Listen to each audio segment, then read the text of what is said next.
கிறிஸ்துவின் ஈடு இணையற்ற நாமத்தினாலே உங்க எல்லாருக்குமே வாழ்த்துகள்.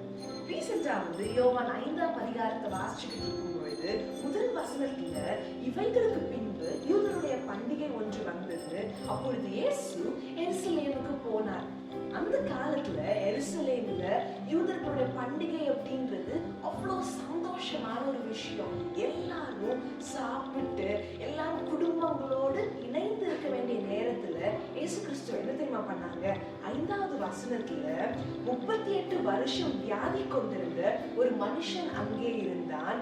படுத்திருந்த அவனை இயேசு கண்டு அவன் வெகு காலமா வியாதியஸ்தன் என்று அறிந்து அவனை நோக்கி சொஸ்தமாக வேண்டும் என்று விரும்புகிறாயா என்று கேட்டார்.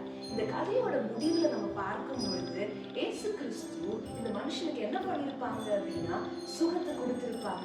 அப்ப யோசிச்சு பாருங்களேன், இன்னைக்கு உலகமே மொத்த எருசலேமே ஒரு பண்டிகையை கொண்டாடிக்கிட்டு அவ்வளோ சந்தோஷமாக இருக்கும் பொழுது இயேசு கிறிஸ்துனுடைய முக்கியத்துவம் பண்டிகையில இல்ல, அந்த வியாதியஸ்தனை சுகமாக்குவதுல இருந்துச்சு.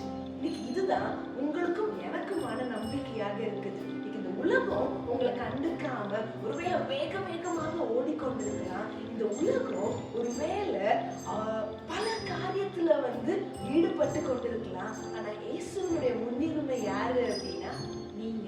அப்போ நல்ல ஞாபகம் வச்சுக்கோங்க, அவருடைய பார்வையில நீங்க பொன்னிலும் அதிக விலையுள்ள ஒரு முத்து அப்படின்றத ஞாபகம் வைத்து அவரையே சார்ந்திருப்போம். அப்படிப்பட்ட ஒரு வாழ்க்கைய தேவன் நமக்கு தருவாராக. ஆமென்.